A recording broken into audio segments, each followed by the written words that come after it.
Hey guys, this is Sebastian, coordinator of mentoring art programming with Wayside Youth and Family out of Framingham. I wanted to welcome you guys to my home studio. Over here you can see a lot of my artwork up. I wanted to show you guys around a little bit, see what you think. This is basically my silly office with all of my art supplies, artwork, collectibles.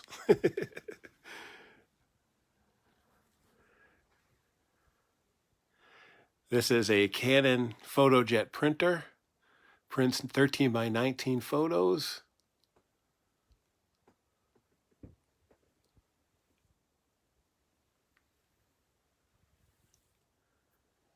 Right on. So that is my home studio, and welcome to it. Sorry about that.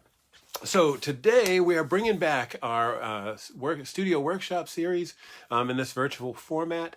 Super excited about the opportunity to work with some of my friends again. I really miss all of the young adults that come to both my open studio programs and my new program I've been running at the Kiva Center in Worcester. Super miss all you guys. So this is not quite as cool as spending some time with you guys, but this is the best thing that I can do. So we're going to be here for about an hour and a half, 2 hours, going over some aspects of how to create a custom skateboard with an airbrush. I realize everyone doesn't have an airbrush, but if you come to Open Studios, I have some there. Once this health problem we have going on is over, we'll be in the studio Wednesdays 10:30 to 2:30 and Fridays 10:30 to 3. I have all of the gear I'm going to show you today in that location, and we can make any of these things that you want. So the first thing I wanted to do was to show you guys the deck itself and what the finished product kind of hopefully will look like, and go from there. So this is what the deck for the client looks like right now. So this is built with a stencil and painted 3 times, and then I worked on it with paint marker after that. So that's what we're hoping to create. These skateboards are not to skate. These are for the purpose of art and to sell them. You know, I would love to create ones to skate, but you wouldn't necessarily airbrush those because they're not going to take the, you know, the beating that a regular skateboard could take. So today we're going to work on that. Now we're going to put it on one of these old decks that are right here. All of the decks that we're using and all the decks I've used in the past in the Open Studios were given to us by Vans Sneakers. They were part of a sporting event related to skating, you know, like an X Games type event. All of the folks that were using them were sponsored by Vans. Specifically, it was Doug Moore, who was the guy who gave me the decks. They had this interesting problem, which is that kids who are sponsored around 13 or 14 to skate one day turn 40 and have honestly not a lot of skills because they've been skating for a job for a really long time, and skating is a legitimate job until you can't do it anymore, until you get hurt.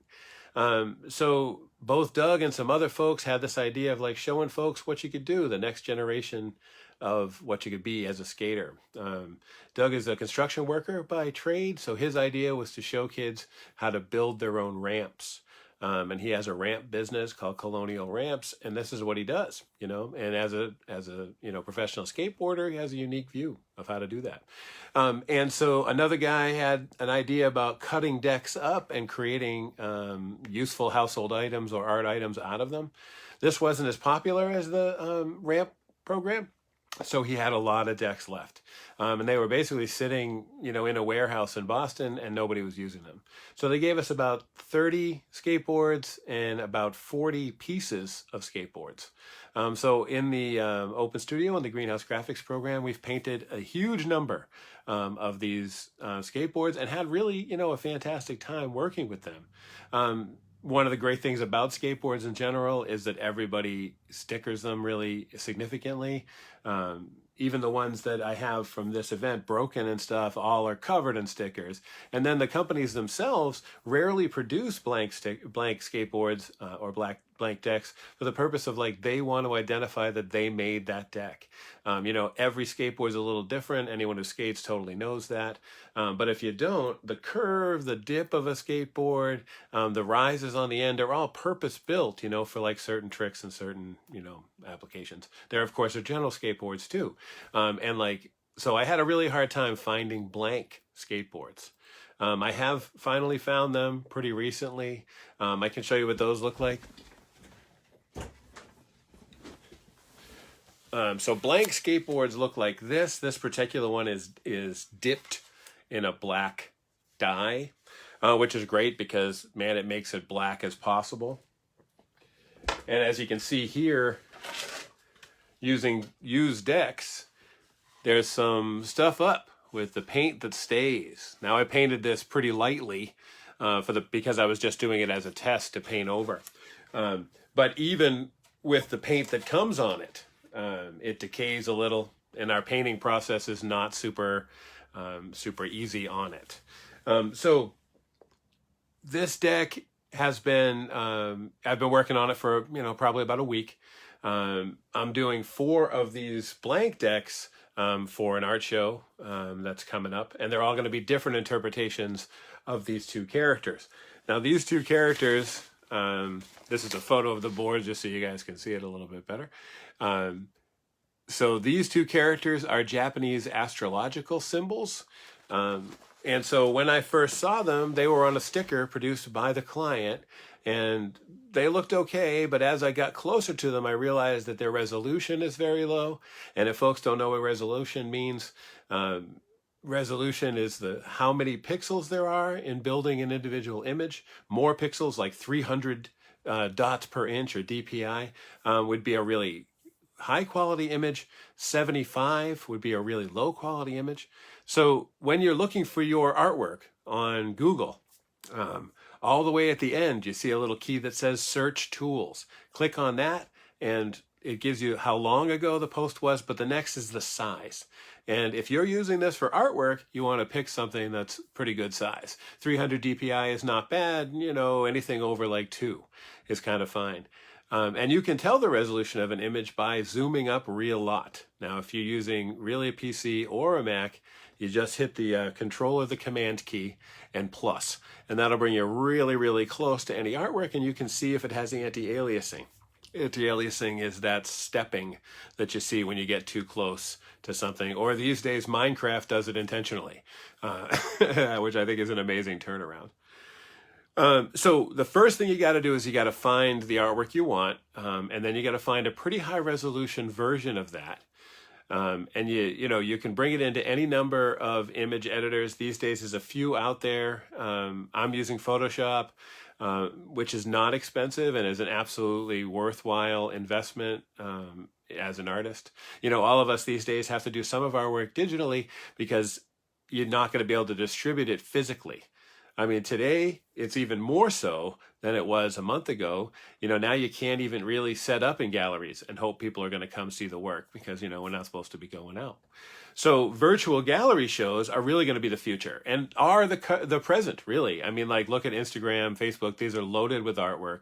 Beyonce and Deviant all have been loaded with artwork for, you know, like 15 years now. The great thing about it is that you can see a lot of people's work, you know, and that kind of stuff. And if you want to be a part of this community, you're going to have to, at the very least, photograph and get your artwork onto online.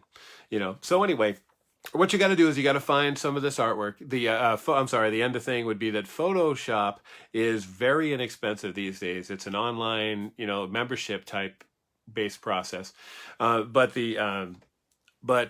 it's about $10 a month for Photoshop and Lightroom. This is an absolutely worthwhile investment. Back in the day, it was about $1,500, and that didn't include the updates. Today, it's updated nearly daily. Their bug fix process is totally unbelievable. It's really, really great, and I think that everybody should at least consider using it. You know, Adobe's the industry standard, you know, so I mean, if you're going to do any digital image manipulation, I find they're pretty good. Now, if you're going to physically draw on the computer, then Illustrator is designed for that. Photoshop, I absolutely do draw in Photoshop all the time, and for $10 a month, it's not bad. Illustrator and the rest of the suite of Adobe programs, which I gotta think is somewhere in the 30 range, including Acrobat, which is the PDF application from Adobe, but allows you to fill out PDFs. Which I don't know about you guys, but that is a huge improvement in the process of working online. So in any case, that is that's a pitch for Photoshop, I guess. So what you want to do is to bring it into a video editor, a photo editor of some kind. That would be back in Google. If folks don't know, you'd want to right click on the image, save image as. Good place to save it to be your desktop or your documents. I mostly save things to my desktop and then move the file when I'm done working with it into documents. So you want to put it into a video editor, and you want to look at a photo editor, excuse me. You want to get really close to it and see some things that are details that are simply too small to cut out. Because we're going to be cutting this, whatever image we choose, to make a stencil. So we have to be able to cut it out. So if you have like hairs with lines, or if your entire thing is sketchy, these things make the process a lot harder. The best thing to pick is hard transitions in color. You'll notice with this artwork right here, it's black and then red. In fact, like if you look close, you can see that even the edge, I've added a stroke to that, or some folks call that cell shading. And then underneath these artwork also is a layer of white. So you're looking for something that has a real hard transition, because that'll really, make a huge difference when we're working on it. So after you finish taking out some of those small details, you want to do one of two things. Number one, you can print it and put it under a piece of plastic, tape it to the table and try to just cut the plastic, or draw your copy of your artwork onto the plastic. Physically cutting stencils is a slow, somewhat arduous process. You can get some amazing stuff, but it's going to take you a little while to get, really good with the blades. I use a lot of different X-Acto type blades. This one here, I really like. It's from Friskers. There it is there. It's rubber coated, and it actually has a slot specially made for your finger. You just have to remember to put the blade the right way, which I only remember about half the time. But this is a really good product. Of course, X-Acto has been making razors probably, I think, longer than anybody, but they're really what everybody uses. This Friskers company is just kind of new, and I sort of like them. They make some pretty good paper cutters. Their paper cutters can cut through acetate, and that's a good place to go next, which is what I use to build stencils, is acetate. You can make a stencil out of anything depending on how many times you're going to use it. If you're going to use your stencil one time, you could make it out of a piece of cardboard. Cardboard's not super easy to cut, but you could do it. Or I use a lot of Bristol, which is sort of a heavyweight drawing paper. Think of it as cardstock, like slightly lighter than cardstock. Cardstock itself is not too bad for a single use.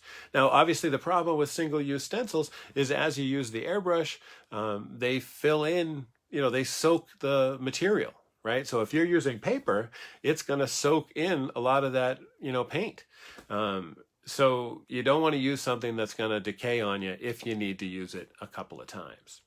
Now, one of the big problems with that is that if you make a mistake, you might be using that a couple of times, right? And if you happen to, happen to make a mistake and your stencil is extremely complicated, then guess what happens? You're cutting it again.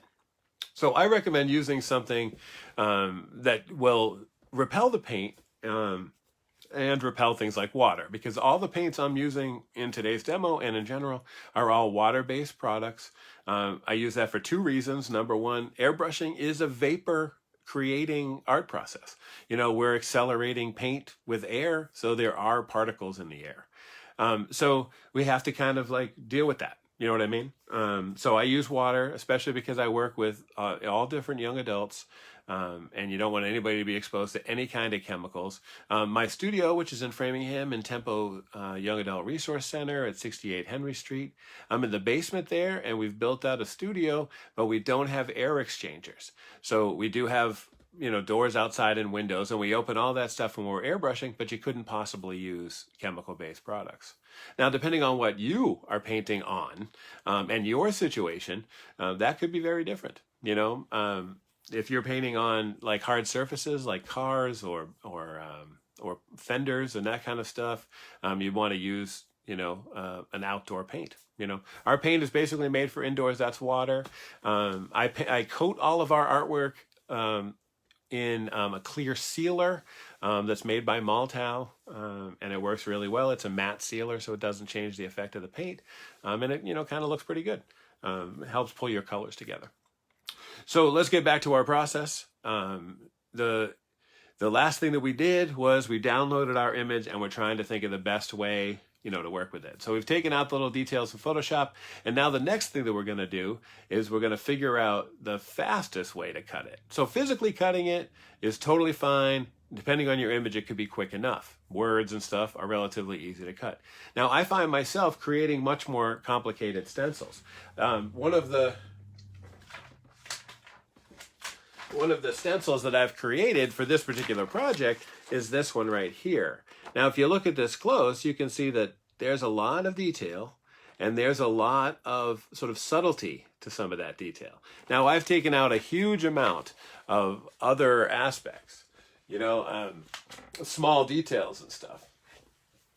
So that I find was very difficult to do for myself cutting. Now, I do a lot of razor artwork. If you look at this wall behind me, these are all collages that are custom cut out of comics. So, I do a ton of razor work. I just find that, if there's an easier way, go with an easier way. You know what I'm saying? So this over here is called a silhouette cameo. And a silhouette cameo is a craft cutter that's basically made for scrapbooking. Scrapbooking is, a fun diversion, but also has a very similar use to building stencils, right? So you're custom cutting out shapes that you want to stick onto pages to create a memory in the scrapbook. But what does that machine do to help them create that, those pages for their scrapbook? What it does is it runs a knife the same as the gun in a printer. So a printer moves across a surface, creating marks where the computer has told it. I don't know if you guys know this or not, but a rip is the memory inside of a printer. This product has a very similar thing. Now, we're running directly off of a computer, obviously, but it's a pretty simple idea, same idea as the printer. So what we do, excuse me, talking, what we do is we take our artwork into the computer. The program, this device here has its own software that's called Silhouette Studio. This is a pretty inexpensive program. I think it was maybe $10 a year.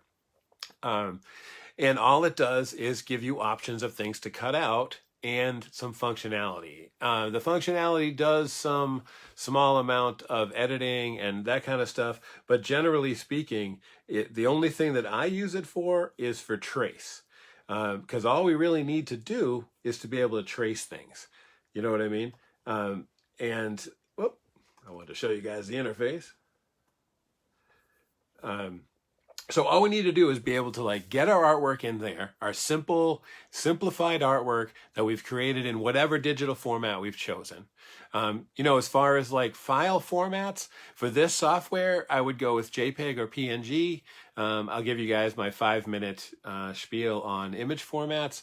I realize this is not a program about digital artwork, so I'm not going to go too much into it. Next week, we'll be talking a little bit more about digital artwork as we work through some programs on the iPad. But today, the only thing I want to tell you is the software for the cutter, Silhouette Studio, only accepts certain formats.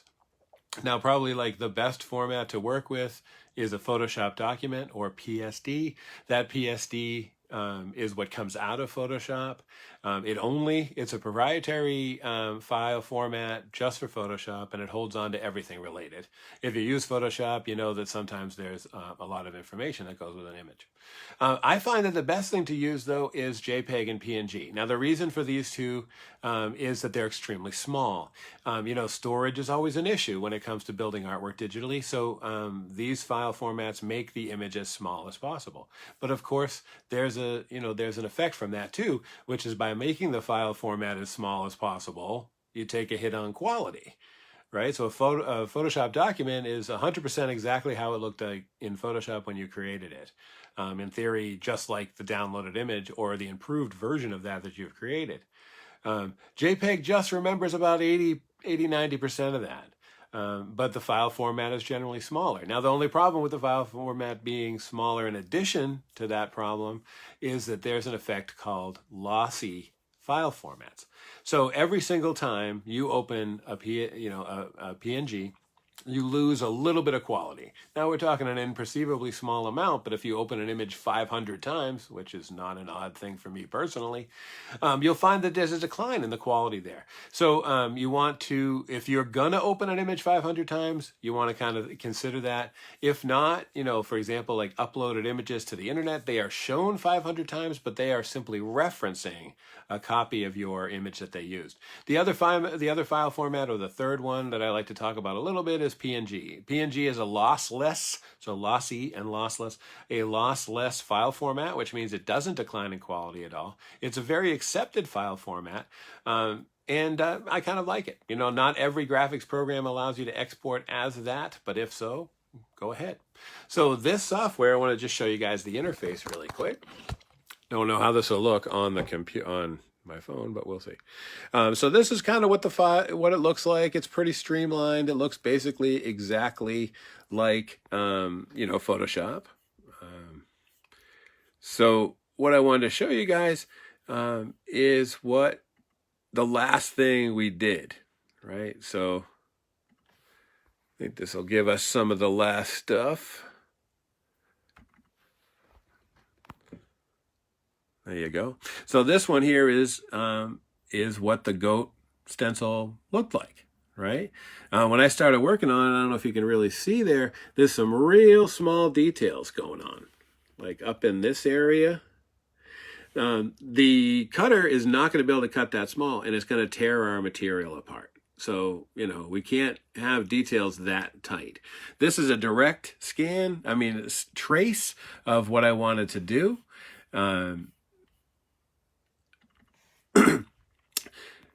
But I found as soon as I opened it that this was going to be too much detail. So you take it back into Photoshop and you take some things away. For example, there's these lines across this character's tail right here.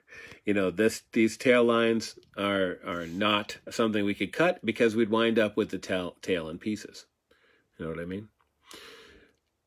That's actually something to think about too, is like, if the cutter cuts out all of these lines, this entire character will be two pieces, will be loose. The background, which I don't know if you can see there, the whole surface is a 12 by 12 piece of acetate. If you go buy acetate at the art supply store, they will charge you a pretty good amount of it. I have a full notebook of it, and I think that thing costs about $30. And then I realized that we could use overhead projector film, which still exists at Staples and really kind of everywhere. I don't know how many people are using overhead projectors anymore, so they're very inexpensive, in some cases even free. I found them at flea markets and stuff, and in the back of art supply and office supply stores, piled up and dusty, and so I've got them for as little as $5, at the flea market as little as $1. And these are like 50 packs of overhead projector film. So it's really kind of worked out. And you'd be surprised, acetate is slightly lower mil, meaning slightly smaller weight, or slightly thinner than overhead projector film, making it a little tougher. Now, another great thing about acetate and overhead projector film is this is a sheet of plastic. So after you cut your stencil out of it and spray it, you just wipe the paint or the water off. And that means you could use that stencil, quite a few times. Have I beat stencils that are made of that? Mostly forgetting they have to stay flat, because if they get folded at all, they're kind of junk. So that's kind of what we want to do. So this machine right here will take our information from this software and give us a cut, a preview of our cut. And that cut is exactly what the machine is going to do. Let me show you a little bit of stuff about the machine. Here's some more of my crazy studio. So over here, you'll see there's quite a few tools. These are all tools that I need to use this machine and to use the airbrush. We'll talk more about those things in just a sec.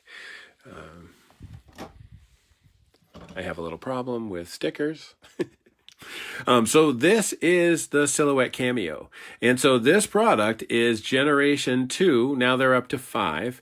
I find generation 2 and 5 basically do the same thing. I don't need an LED or any of that kind of stuff. The only new improvement is an adjustable blade that you adjust from the software. That'd be fun, because over here is the physical blade. Oh, sorry about that. Don't drop your phone. Okay. So, whoop. One more flip. This is what the physical blade looks like. It's adjustable. You click it into this hole right here, that you can see. And you can click it to change its size. Obviously, the number, and this one you can adjust it with this as well. The number on the side of the blade relates to the thickness of the surface you're cutting. Right now I'm cutting acetate and a product called Frisket. These are extremely thin, so they are not a big deal. In fact, I'm actually cutting them on setting number 1.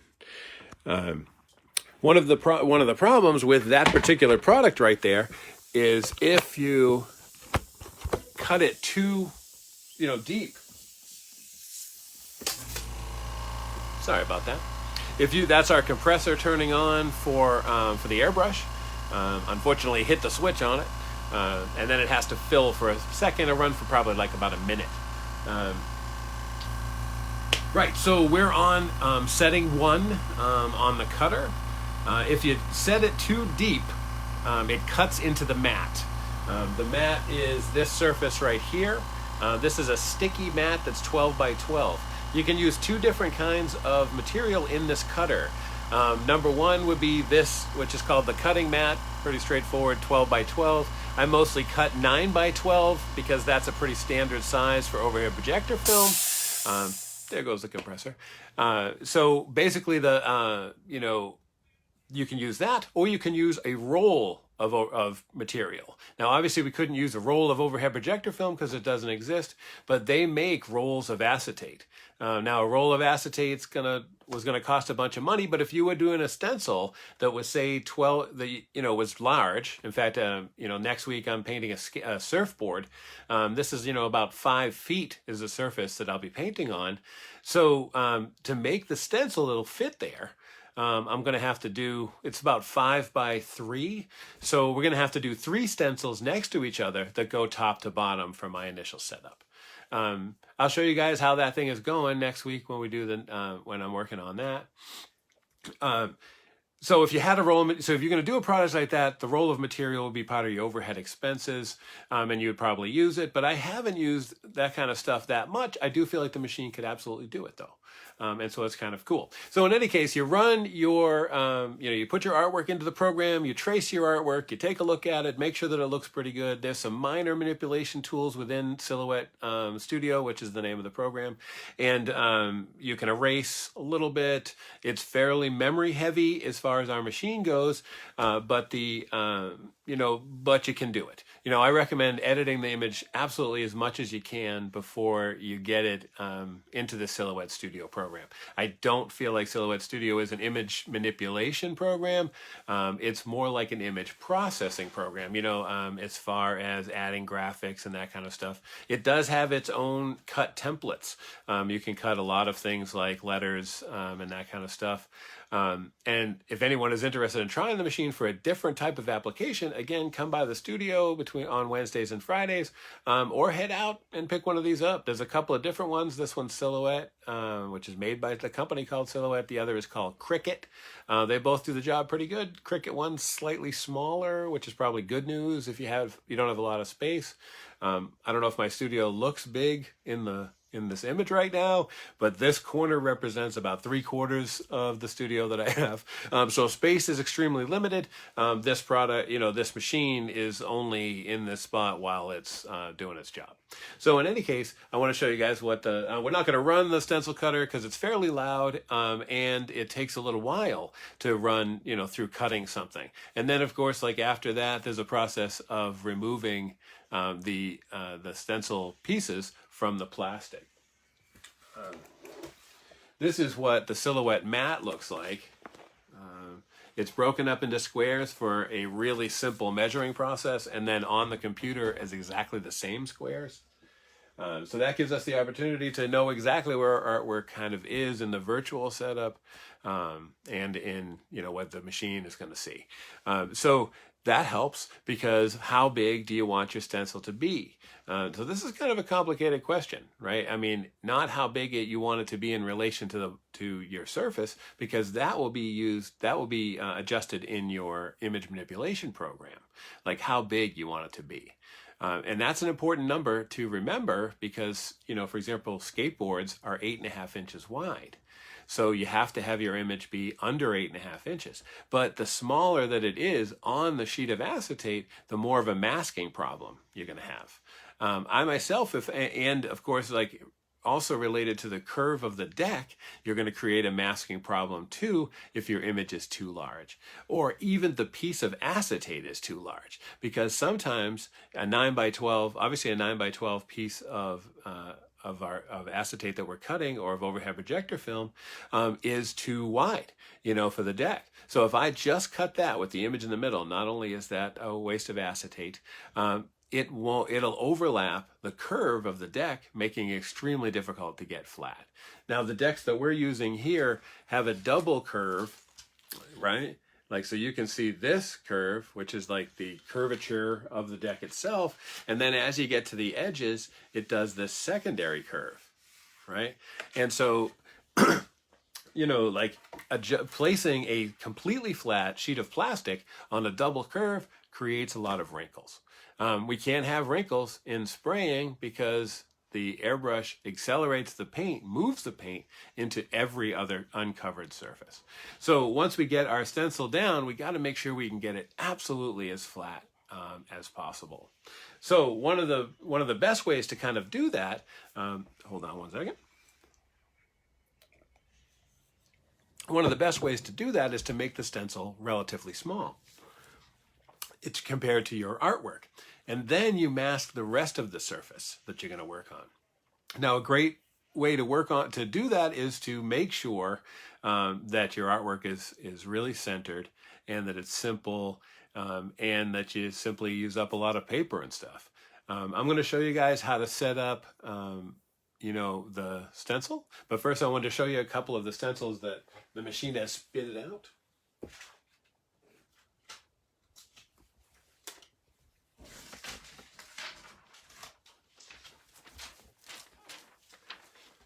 Sorry about that.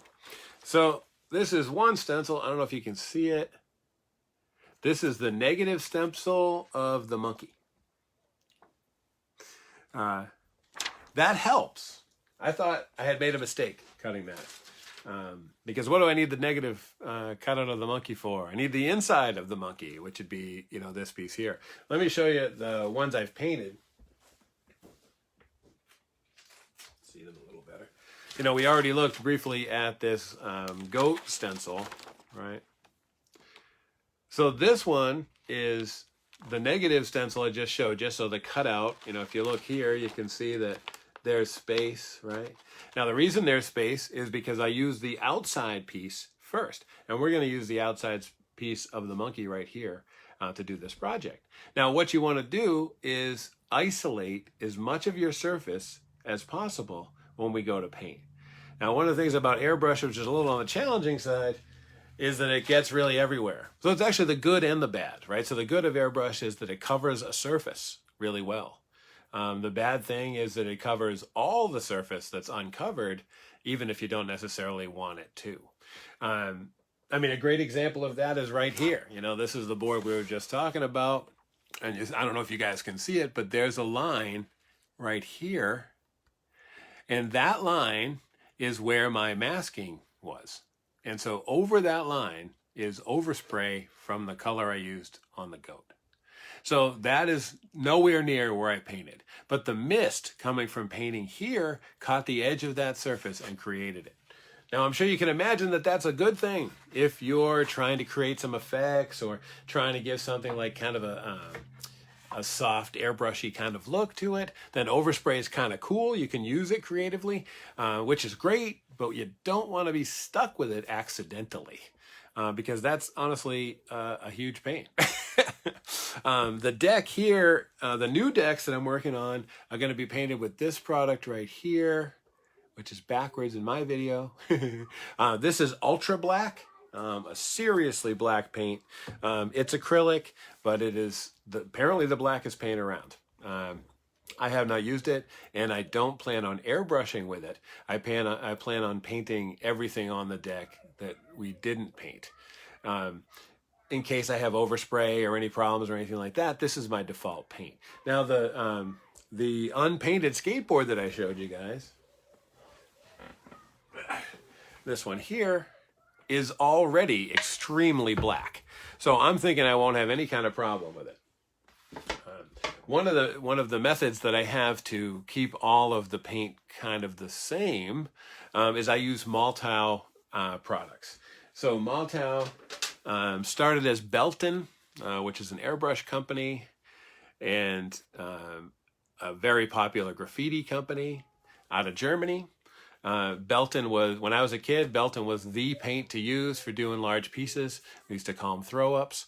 And for tags and that kind of stuff, it was a really responsive paint. It had a relatively fat cap on it. It was kind of a New York style fat cap. I used to love it. You know, it was very, very cool.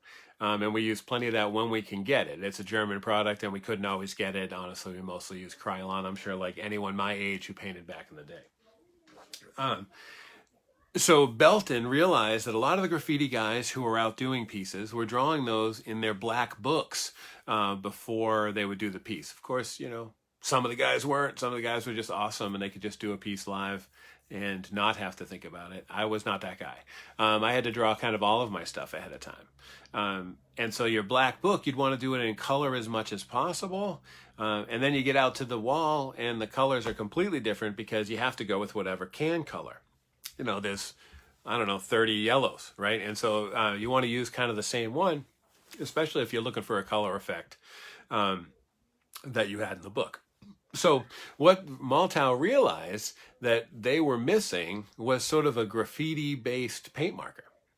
I'm sure anybody who's ever spent time with me knows that I have a spiel about markers, and we're gonna have a week was just about paint markers. So I won't bore you too much with my stuff. But in any case, paint markers are these days refillable. You know, that little bottle I showed you is a 10 milliliter, 30 milliliter container of the ink that's inside the paint markers. That's a great thing, you know, because back in the day, you kill a paint marker, you throw it away. And so also this paint is probably the best consistency of paint I've ever used in an airbrush. One of the things that's like really challenging about the airbrush is consistency, or viscosity is extremely important. Otherwise you wind up clogging the airbrush and having it not work, or getting paint onto your surface that's too thin. And if it's too thin, it could run, and that's not what we want. You know, one of the things about airbrush that's really significant, and, you know, a big part of what we're going to do today, is that the stencil is a finite space. not like we painted it with a liquid media. We sprayed a dry media relatively directly to the surface, and we want it to dry as thinly as possible. And so that's what we need Airbrush to do. So if the paint doesn't atomize the way that it's supposed to, then it doesn't work, you know. And then if you're doing that on a surface that's a finished surface, or the product, you know, the project that's, you know, for a client, you're going to have a real problem, because anytime you wipe up paint after you drip it, you know, the surface is honestly never the same. There's some repair methods. Maybe this new black will like cover everything, but so far, you know, it's limited. So in any case, that liquid paint I'm going to use in the Airbrush, and it totally works, you know, great. And then when I'm finished, say I miss a couple of spots, or you know, I don't like the coverage in a given area, I can take the paint marker, the same color, and color in that area, and it looks like I did it with the Airbrush. Now there's a brush stroke effect, but if you're not like right on top of it, you know, you're not going to notice so much. And that's a great editing, you know, kind of thing. And not to bore you guys with continuing looking at the test board, but on the test board, if you look close, you can see the stroke on that goat is black paint marker. And then in these white areas right here, those lines were too small for the Airbrush. So we just put those in with the paint marker. I have some literally 1 millimeter paint tips by Una Pasca. And they do the job like really, really well. They're like along the lines of the old felt tip markers. Right, see that? Really, really small. So they allow you to do whatever you want, all the way up to, you know, markers of this size, you know, for working on, you know, larger surfaces. I imagine I'll use those in the skateboard. So in any case, we got our 2 stencils cut, and now the deal is setting it up, you know. So this surface here, give me 1 second to turn this so I can show you guys. All right. So this is called a Mayo stand. This is like a hospital kind of thing. That I don't know, I got somewhere. Can't really remember where I got it from. So all of this stuff here is sort of my tools and stuff that I use related to laying out the product. So we're going to try to check that out. Show you a little bit more of it. Oh, guess we can't do it that way. So here is the deck that we're going to use. Now this particular deck has this really cool sort of reflective sticker on it. I don't know if you guys can see it. So see this thing? You know, it's kind of diamond platey. I can't remember what that sticker is called. And it's really cool. Now, what I wanted was a full deck that I could do a couple of experiments on and kind of see what happens. So I didn't paint totally over it. I kind of gave it like a brush strokey kind of surface so that we could take a look at it. First thing that we have to do is lay out our negative stencil, right? So I usually get a spot here in the middle of the deck as much as I can. This one's like a little bit big compared to this board is a little bit smaller than the last board was. So you just sheet it over so that you can see the whole stencil on your surface. You guys see this okay? All right. So once we get this thing down, we got to make sure we don't have anything popping up, right? So these things, you know, are ratchet bits, which I myself am totally tool challenged, and I will honestly never use these. But all around flea markets and stuff like that, people have toolboxes filled with these and hate to have them around. These are actually the perfect tool to use to hold a stencil down. They're small, so you can kind of fit them anywhere that you think might come up a little bit.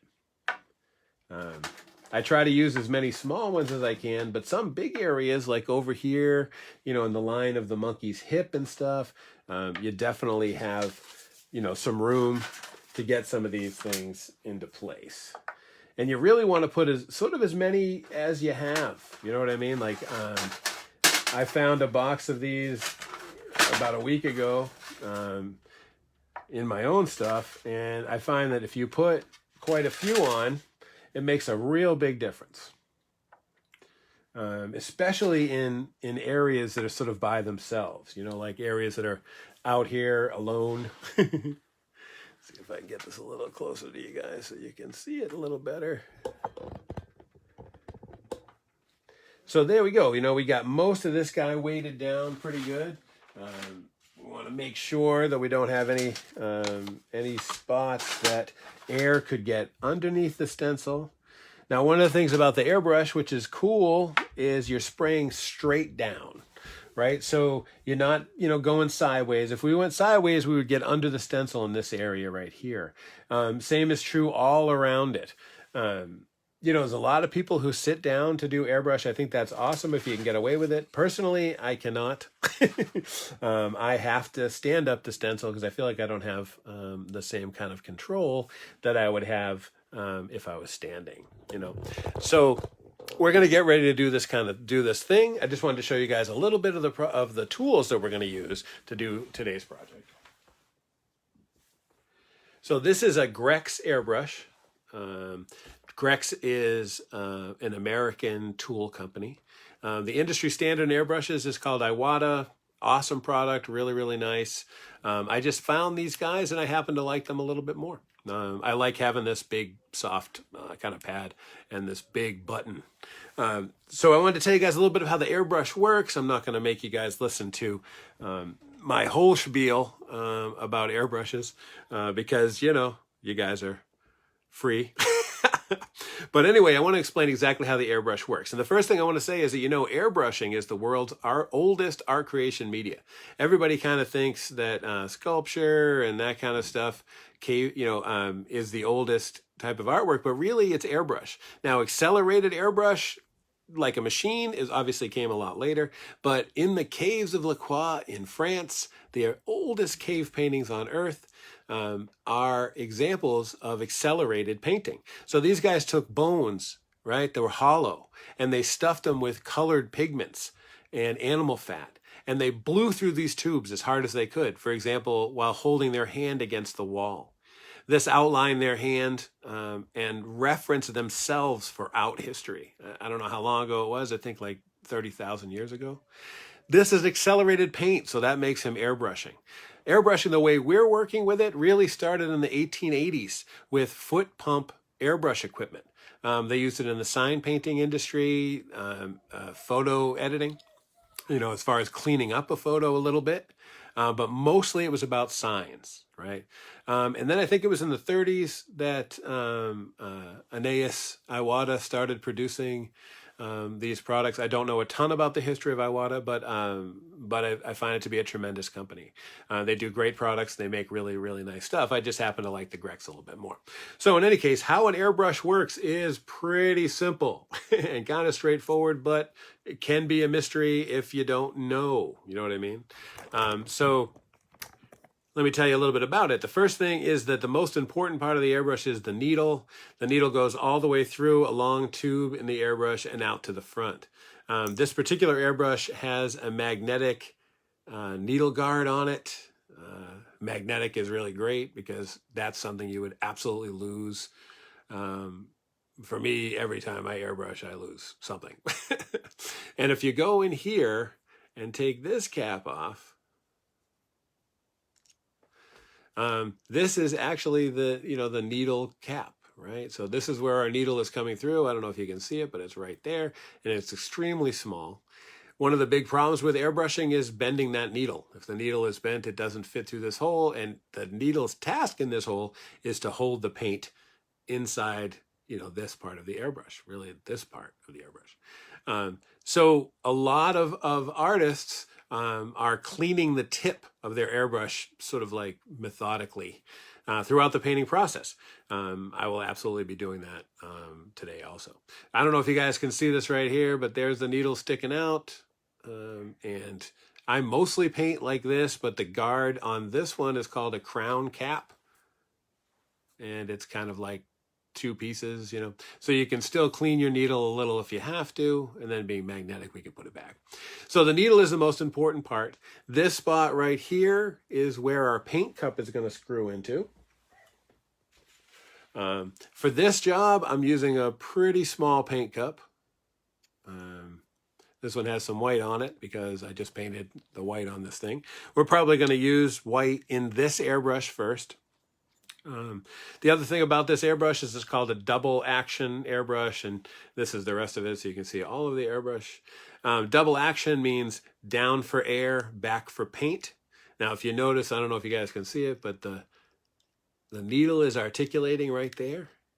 That's it pulling out of the needle cap that we looked at over here and allowing this paint to, which is down the cup and filling this tube on the front of the airbrush to get the air. And the air is coming up through this tube right here. I can show you what that looks like. So this is called a quick connect for the airbrush. Really helpful because behind that is a threaded connector. If you're switching airbrushes, which I'm going to do a couple of times in our process here, you don't want to have to screw them on and screw them off. You know, not only does it take a few minutes, but if you move the airbrush like this, the paint spills out of it. I have a cap on it, but the cap has a hole in it for the purpose of venting some of the air. You know, we're sucking air, you know, we're pushing air through like this, and it's of course filling this entire area. The paint doesn't bubble because the paint is normally, you know, on its way out, but if you tip it, you can easily pour it through the cap. So this quick connect, this is the other end of the quick connect. Just click into place, and now we're, you know, hot, or whatever you want to call it. You can see a little bit of water in there misting out. So all we do is we fill this reservoir with paint. In this first pass, it's going to be white. And as I told you, or as I said, you know, we're using Maltau paint. And this one is a 30 milliliter. This white is called Signal White. They have Signal White and Signal Black. I think both of these related to the locomotive industry.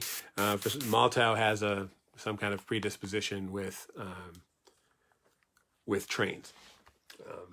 If you guys are interested in graffiti at all, sorry about that. Maltau owns a train, and every so often they have some of the world's most famous graffiti artists come and paint on that train. One of my favorite is Mad C. She's a really unbelievable painter, kind of a graphic painter. But every so often, like maybe I think it's every 2 or 3 months, they paint the entire train and have folks, you know, paint big pieces on it. Totally worth checking out, you know, totally worth it. They also come out with a magazine every month, and which you can get on issue. And, you know, you should totally check them out. You know, I love the paints. You know, we'll talk more about the paints themselves when we do markers. So all you want to do is pour some of this paint in here. Whoa, don't miss. Oh, just need a little bit more than that.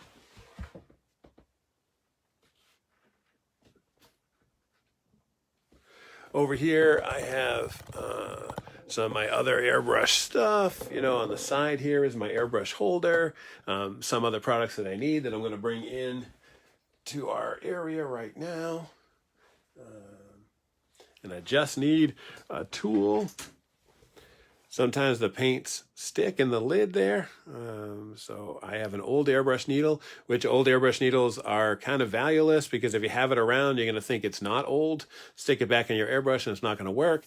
The problem with airbrush needles is the very, very tip gets bent. The impossibly tiny, you know, 0.001 tip gets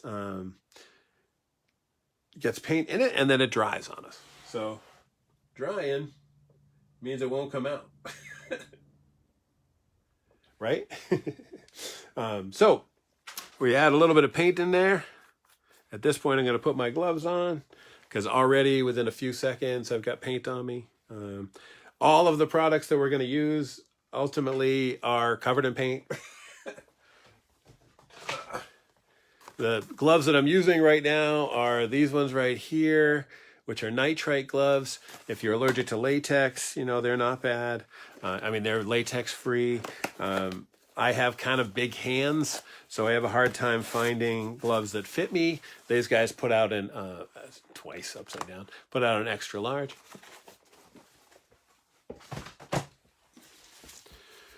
I recommend, you know, whenever possible, if you're airbrushing, or I find creating a lot of the artwork that I create, collages and stuff, like I get glue on my hands. And if you get glue on your surface, not only do you pick up pieces that aren't glued down, you get dried glue in different places, and you have to get it off. A lot of the artwork I'm working with here is really thin newsprint. If you rub it to get glue off, you also rub the ink out of it, and then it's no good. So once you got gloves on, if you're doing this project with me, you can check it out, and we'll kind of go from here. So now I'm just going to move the camera so we can set it up so you guys can see us painting. The compressor makes some noise, so I don't want you to, I hope you guys can hear me over it, but it won't take long. You know, we're just going to kind of work it out.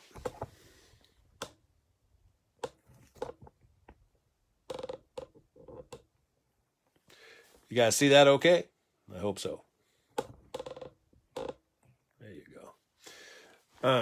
Looking at it really close like this, we can notice that there is a piece that's kind of sticking up a little, you know, that we don't want sticking up. We got to adjust these guys because this close, you can see the stuff that's going to be trouble. Now we did pretty good getting all of our stuff down. I think that most of it is okay. Just give it a quick once over so that we don't find out while we're painting.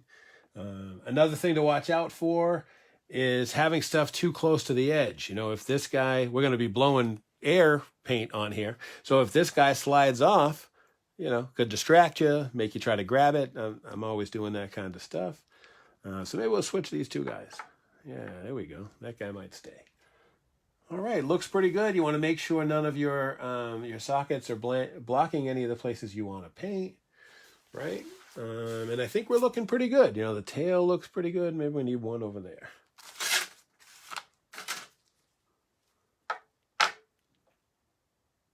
I think that guy's going to roll off of there. We'll put this one. Another good use for airbrush stuff like caps and stuff will be this part of the painting process. All right, so we're going to get started painting. So if you guys can't hear me, it only takes a few minutes to paint this surface. And then once we're done with that, I'll come back to talking. So like I was saying, I mostly paint with the back off. The airbrushes have a metal back that looks like this, has this wheel on the back, and if you were painting something you wanted to be exactly the same size, you could set that, and that's how far your needle could travel, right? And so this guy goes on right here and covers all that back end, and it'll stop the needle from going too far back. I very rarely use that because I don't do a lot of custom lettering. Because that would be a very, probably a pretty classic use for that. I have this notebook here from the awesome event Success Fest, which if you guys don't know about it, you should go check it out. One year that a notebook company thought this was a good notebook. You'll notice the graphic goes all the way to the edge. Wasn't really sure what I could possibly do with a notebook you can't put notes on. So I took them and they couldn't return them. So I decided I would keep them. And one great thing about them is that you can test your airbrush on them.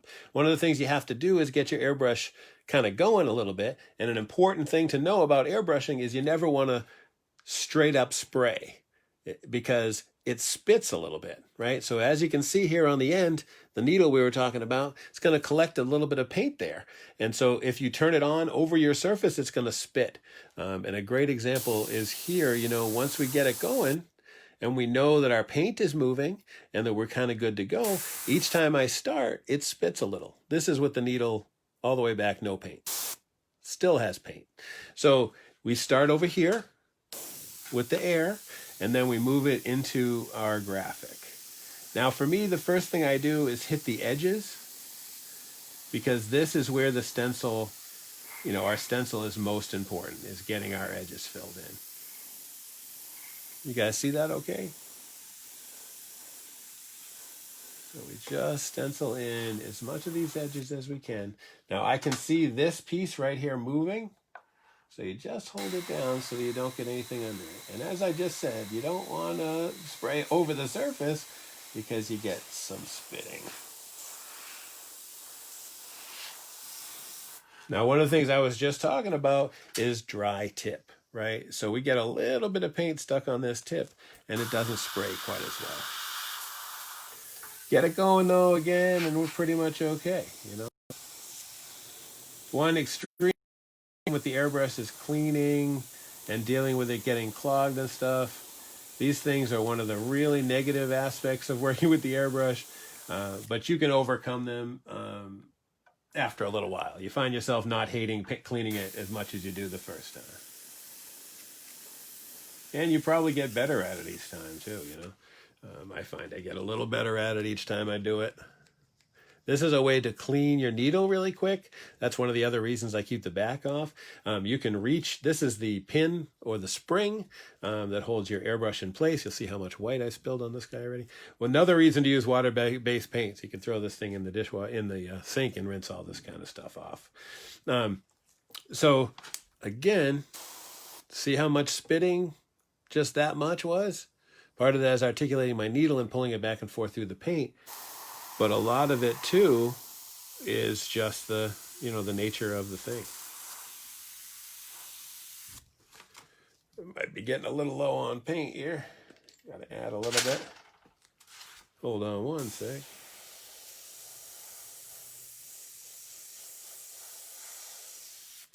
All right, we're back in there. If you look here too, you can see a little lift going right there. I'm going to move one of these bigger guys over here while I'm painting that spot.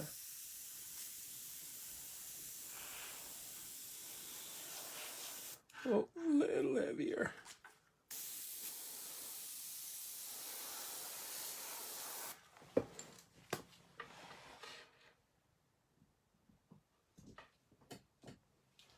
Just switching over to a different airbrush. This one is also a Grex.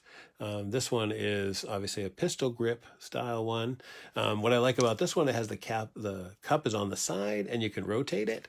So as you work like this with the airbrush, your paint is still, your paint cup is still facing up.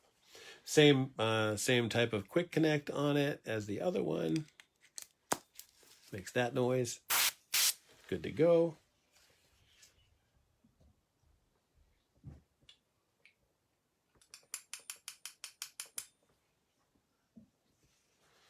So with this one, it's also a double action airbrush, just a little bit different, right? So we got a little bit of a bigger cup there, you can see.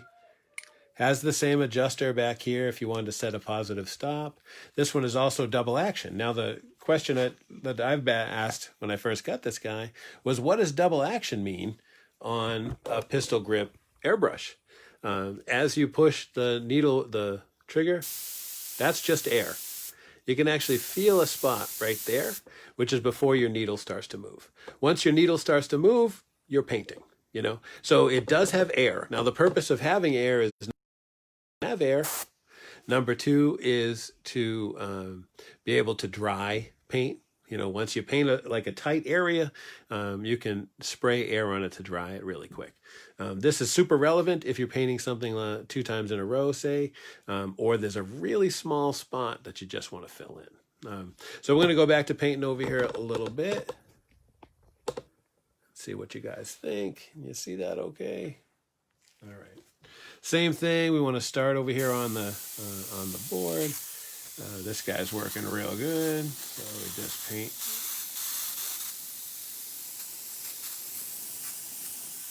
Get up this guy's tail.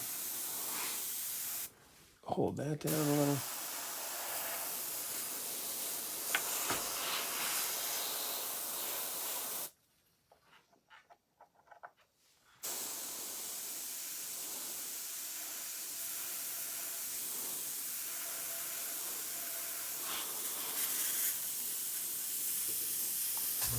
Once you get, you know, your background filled in pretty good, all you gotta do is lightly fill in the middle. What we don't want is to tint the colors that are on top of this one white. Really, this white is about isolating the image from the background. So we're just sort of spitting some paint on here. You know what I mean?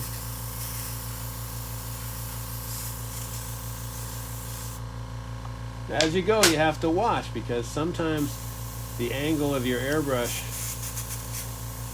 sprays paint in a way you don't want it to.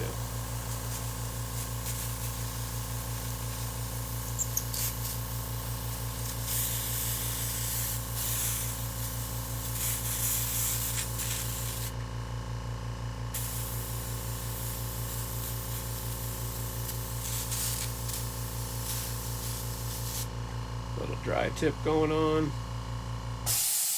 Oops. So that's a pretty good first coat to get on. We need to do a little bit more up on his tail. Just got to try to get this cap off with rubber gloves on. So we just pull this tip out a little. Take this back off of this one too, same as the last one. We can pop our needle a little bit to make sure we're getting all of our paint. Take a look, we still got paint in there. Tip it.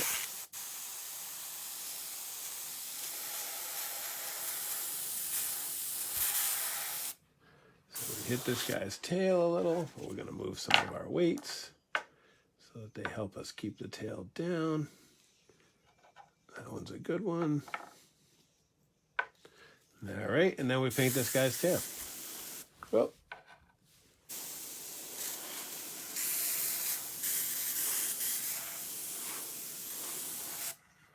All right, a little bit more around his ear.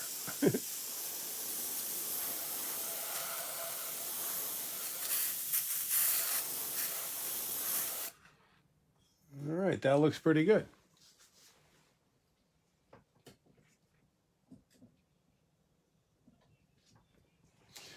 So the next thing that we have to do is, we got to clean out the paint that we just put into the airbrush, and we got to switch to our next color. Our next color in this particular project is going to be lobster.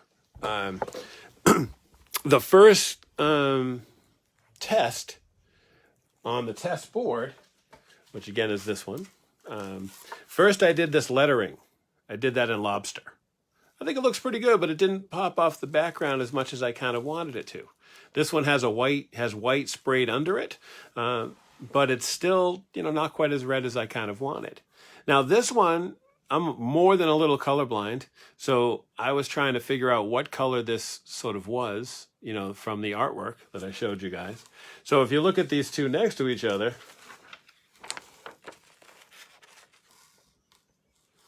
I personally have no idea if they're the same color.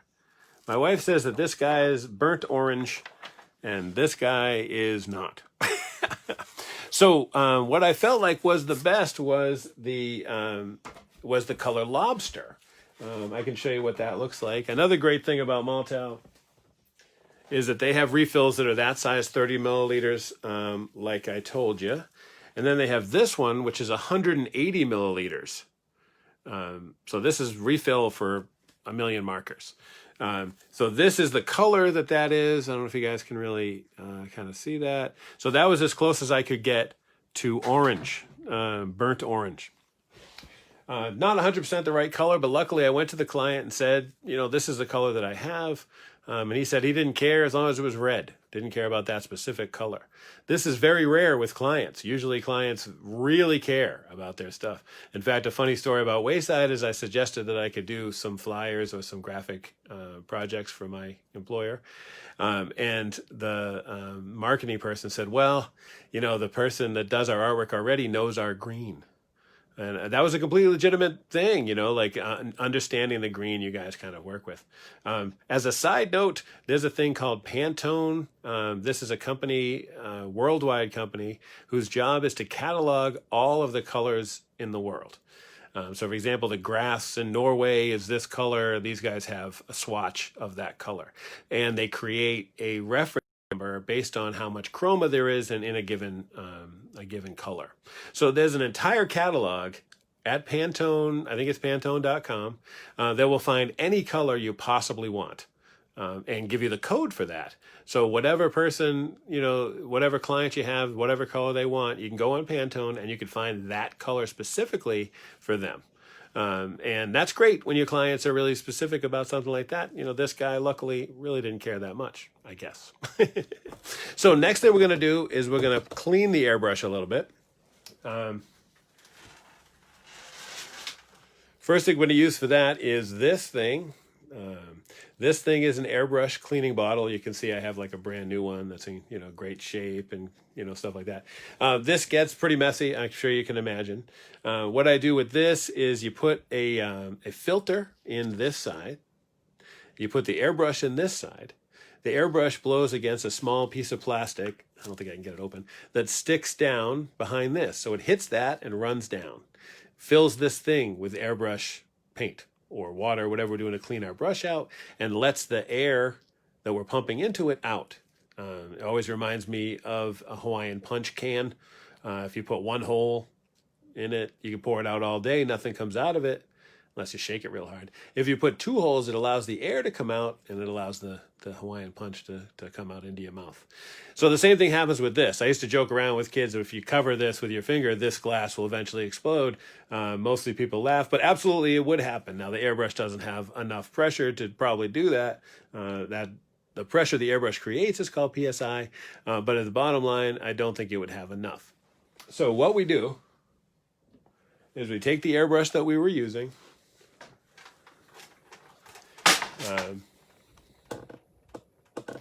we put our little airbrush cleaning bottle, sorry about that, you guys. Airbrush cleaning bottle right here. Take our cap off our airbrush. We were basically out of paint. One of the top things you're going to need with your airbrush, if you're using water-based paint, is a squirt bottle. This one's kind of fun because we swirl dipped it. We'll be doing some of that with toys in the coming weeks. So what I do is I fill this guy up, you know, about a quarter weight, really wherever my paint stain in the cup is. And then, you know, before you put it in, you have to remember that you took your cap off, because if you stick it in to that hole without your needle guard on, you can bend your needle. Fortunately, I've misplaced my needle guard, so I'm going to have to just be careful. Oh, here it is. You know, being careful of the needle is one of the absolute most difficult parts of airbrushing. I usually say if you buy an airbrush, buy a couple of needles with it, because if they go bad, you can replace them on the fly, because nothing is worse than being halfway through creating a project like this and realizing your needle is bent and it's going to spray sideways the whole time. Or worse, a bent needle won't stop the paint, right? It's like the Dutch boy keeping his finger in the dam. If the finger is only halfway in the dam, water comes out, which means paint comes out as soon as you touch your trigger. Now the trigger on this one, like I said, the halfway is air, but it still would be air and paint if the cap, if the needle wasn't all the way in. So that's kind of the deal with that. So we got our cap on, we got our water in there, kind of mix it around a little bit. Depending on how long you've been painting for on a day.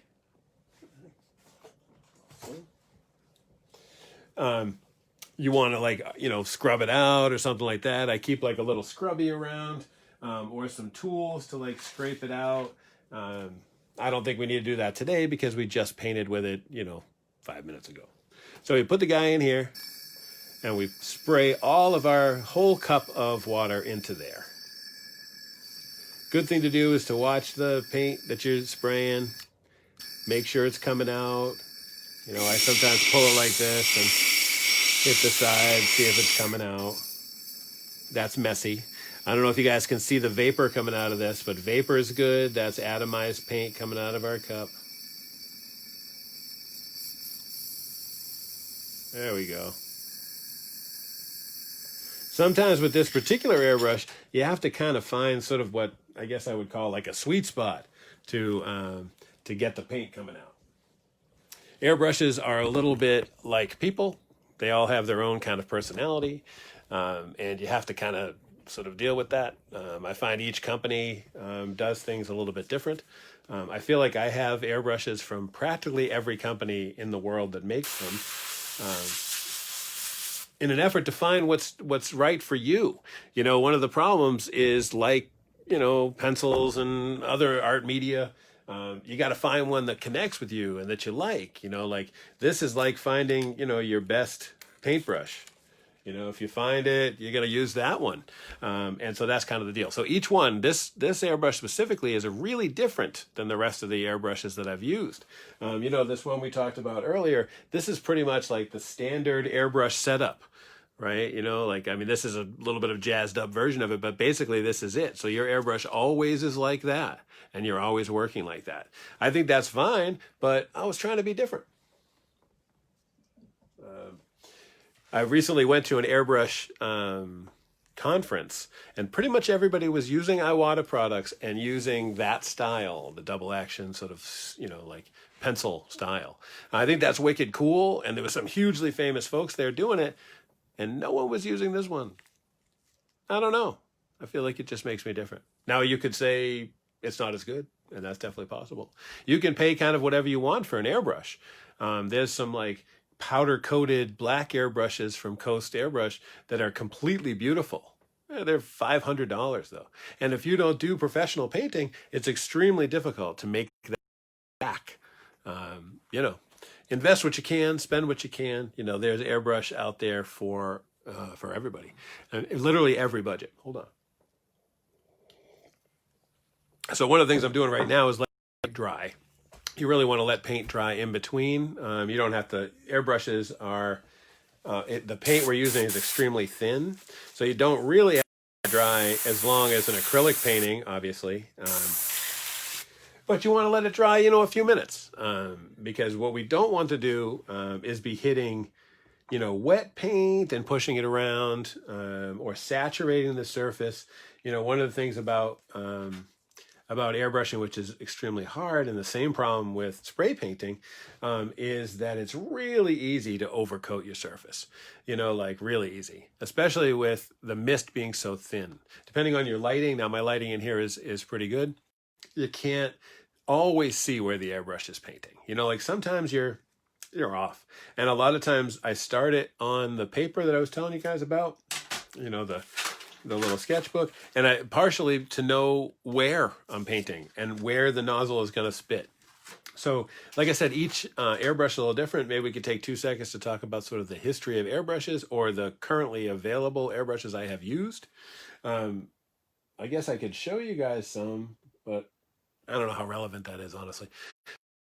What I'll do is I'll just tell you about them. So at Harbor Freight, the inexpensive tool store, they have a product, an airbrush product called Master.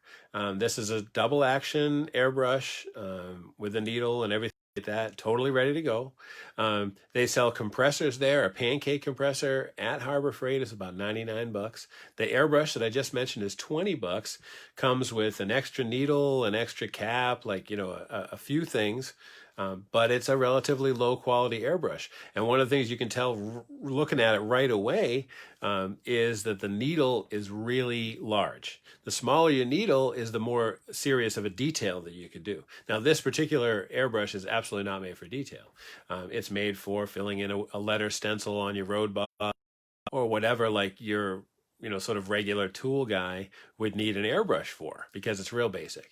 And then a great thing about it is if you drop it on the ground, you throw it away because it's 20 bucks, you know, so it's not too bad. The compressor, there's a couple of things about compressors. You just heard mine. It's not crazy loud. We can still speak over it. The compressor I had before was made by a company called Silent Air, which I think is a brilliant company, and I have other products by them are great. But this one, I bought it and it's extremely loud. So I called them and I said, your company's called Silent Air. How can it be so loud? And she said, we're a compressor company and we make silent compressors. That's not one of them. So that was on me. You know, I screwed that up. So when I was out in Anaheim last year, I was checking out, you know, some compressors with the folks at Coast Airbrush, which, by the way, if anybody's looking for anything related to airbrushing, Coast is the way to go, with the exception of this Master that I just mentioned. And the airbrush compressor they had out there ran much slower because it had quieter, and it ran less because it had 2 large tanks for air. So the deal with most compressors, pancake compressor as well, is that while your compressor runs, it fills a tank with air. This tank is what you're going to work off of, and every time the tank goes below a certain amount, you know, that the compressor has set, it's going to turn on and fill that compressor up again. Now, the great thing is that you don't get a pulse in your airbrush because you're actually using paint after the compressor used it. On standard airbrush compressors, which I'm sure everybody has seen, I can show you one. I'll show you one right here. So this small unit right there is a small air compressor. These are extremely inexpensive. They absolutely do the job. If you were just starting out, you could probably get one of those for like $35, $40. They will absolutely do the job. They fit in most people's place, but they're relatively loud, and they don't have a tank, which means you're getting the air right from the diaphragm that's moving. So the diaphragm is going like this. What do you think your air is gonna do? Your air does that too. So this creates more spitting, and makes you paint in a slightly different way because you're working with this sort of a pulse. So I don't like those type of compressors at all. Now the pancake compressor we mentioned is unbelievably loud. You would not want to use that compressor inside. You can't talk over it. It does have a significant, PSI. It does the job. I think those compressors are really made for air tools. Where you don't care how loud it is in your garage, or for filling basketballs, filling up car tires. I think these things, that's what they're made for. When I got mine, I wound up running an extremely long hose. And I got it to my airbrush, started working, it was working great, and then it started to rain. So finding the right compressor for you is going to be significant about how the process of airbrushing kind of goes. This compressor right here is called a California... I think California Products. Really works pretty well, and it wasn't that expensive. I mean, it depends on how much you airbrush. This particular compressor was around $200, so that's not really that bad. They kill you on shipping from California. Just kidding. I think shipping was free. And those Coast guys are really, really, really great guys. So I think that's probably it as far as cleaning the airbrush goes, and we can check out our paint and see where we're at with the white. Looks pretty dry, not getting any paint really on the gloves, a little bit. Let's check out one that definitely doesn't have anything. Yeah, a little bit. So we probably give it about 3 minutes, or 2 minutes, something like that. So we could talk a little bit more about the programs. So this program is designed for anyone that wants to, listen to me talk, I suppose, or that anybody wants to learn what we do here, right? And so once the health crisis is over, we'll be back in the studio at Tempo every week doing this type of work with young adults. We have a couple of folks that bring in a chicken, and our chicken is really awesome. We think of her as a therapy chicken. Her name is Abba. She has a much more complicated name. Ilsa and Jean will definitely correct me on that. But we have this chicken that comes in, Big Bertha, her sister comes in, and then Magpie, the pigeon comes in. Magpie is a little bit different than the other guys, but having a pigeon in the studio while we're working is by far one of the coolest things I've ever been a part of in my life, and an awesome upgrade, to the experience of being in the studio. I think it's a great time. I don't know if kids come for the chicken, but there are days that I'm coming for the chicken. Tempo is a great spot. Also, if you folks haven't heard of Tempo, Tempo is a young adult resource center, and they do a lot of stuff for the young adults out there. The first thing and most significant, I think, is just giving young adults a place to be that's safe and clean, and positive, in a really tangible kind of way. Most of the young adults I've worked with there are there, sort of to stay out of trouble, to pass the time there, but in a positive, kind of a way. Tempo maintains a laundry and a computer lab. And both of these are used significantly by almost every young adult that comes into the space. They also have peer mentors. They're called transitional facilitators. These folks help young adults with whatever they kind of need.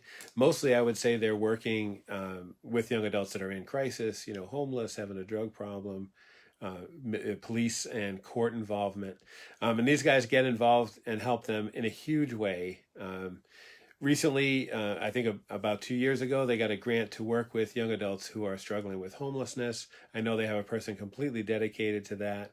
And then they have a system of outreach that's going out in the community and helping to spread the word that the resource center exists, and sort of to find young adults that kind of need our help and their help and their services.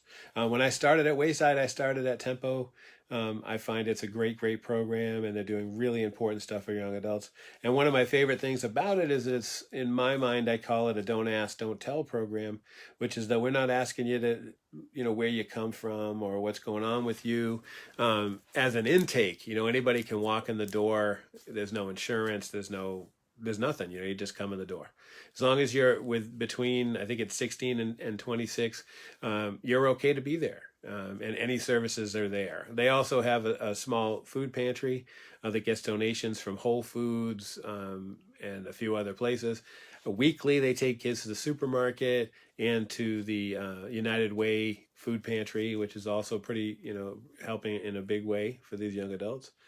And they're just doing great work. I find that I can't recommend them enough. My friend my friend Oscar Lataverde is one of the TFs there, and he's maybe one of the coolest guys that I've ever worked with. Really serious guy.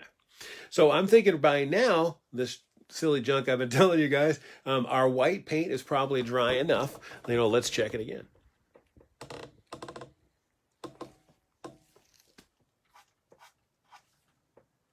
I think we're kind of good. That seems to be dry white paint as opposed to wet white paint.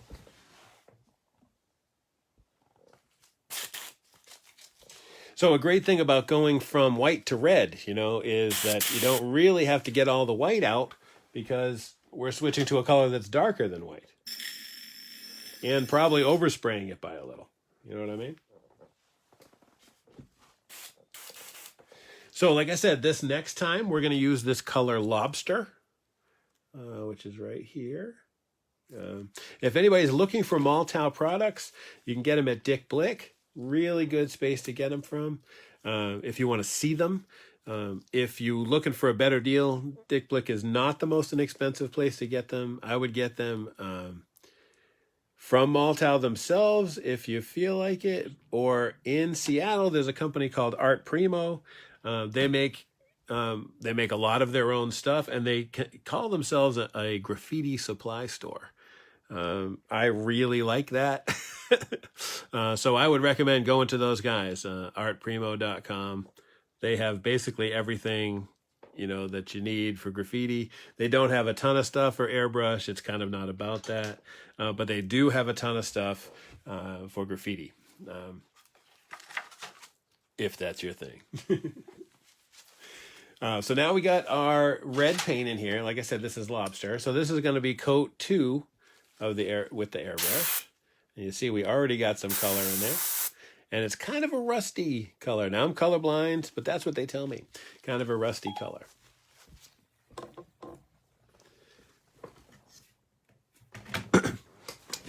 So here we go. Same thing as before. I'm probably not going to be able to talk a ton while I'm doing this.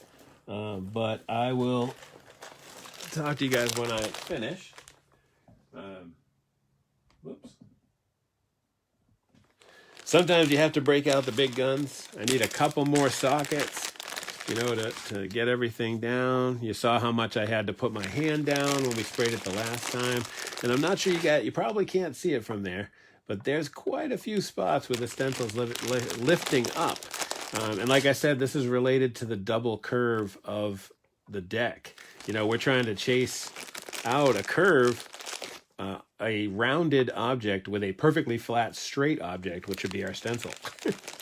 This is a little challenging. Probably one of the hardest parts of airbrushing is to just get everything down where you want it to be and try not to get, under it. Another thing you want to think about while airbrushing is don't take this stencil off at any time. You will not get it back into the same place. I don't care how good you are. Some people use registration marks, which would be like you make a small hole in each of the corners. So when you put the stencil back, you can place it on those same corners. That definitely works. But if you're not going to do that and you think you can just eye it, please don't.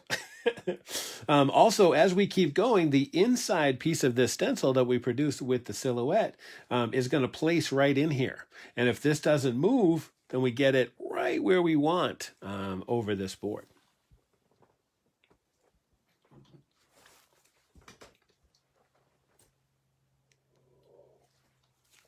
Sorry about that, you guys. Got to keep hydrated. It's hard to talk for a long time.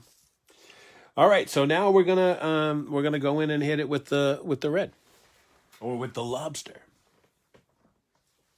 Same thing I said. You want to kind of keep as much of your clothes out of the way as possible. Like I said, the gloves. Look at how much paint I have on the gloves already. Good thing I was wearing gloves. You know what I mean? Obviously, it'd be difficult to use this to see if the red is working. I mean, you can, but I mostly use something white. Now, that one of the things about airbrush is it's subtle. You know, it's about subtlety. You know, like you don't want to spray that much each second. You know, you want to try to like feather it out kind of so that you get kind of like a soft, you know, kind of effect. We paint the surface a couple of times, so that will give us the saturation or the coverage. You know, the same I was doing with the white. You don't really have to cover everything because all we really need is the white to punch out the edge. So that the red stands out, because we're going to cover all this red, all this white with red, right? So just make sure, you know, that it covers enough to place it off the board a little. Same thing. Oh man, what is that? Hold on one second. That was kind of a lot of paint. I think I must have leaned or something. All right. Cool. So you can put your needle cap back on, like I was saying, but you have to remember that there's a pretty good chance that you're going to have to take it off again to keep cleaning the paint off your needle, right? So what we're going to do, again, is we're going to tip our cup back a little. You can see that, right? And then we're just going to start painting. You guys see okay? Whoa, what are you dripping for? A little bit of drip going on. So same thing we were saying, you kind of feather it out. You know, try to hit your edges from an angle. Might have run out of paint that fast. Yep. Always want to put, you know, you can always put less paint than you think you're going to need because you really can't put it back. You know what I mean? So feel free to use less. Doesn't really matter. You can fill your brush 20 times. No one's here watching you. See, like that was killing the brush, killing the paint again. Now, if you look around right here, you can see that some of the paint is a little thick through this area. So we go in here and we dry it a little. Helps to move the paint around. Give us a little bit of a less saturation, right? So now that we got basically this whole surface, whoops, I'm supposed to put another couple drops of paint in. Those bottles work extremely well. You know, these lobster bottles, these 180 milliliter bottles, they work extremely well to fill stuff, but there's an important thing to learn, which is don't shake them. Because I think there's an impetus from all of us to shake any paint that we ever pick up. This paint doesn't mix, doesn't need to be mixed. So you want to just sort of aerate it, which is to move it back and forth like this, instead of shaking it. Because if you shake it, when you go to pour it out, it's just bubbles. And that's not what we're looking for. You know, we're looking for something that's paint. All right. So I think we got some pretty good coverage with that lobster. So now we got to let that one dry for a couple of minutes. Whoa. Sorry about that.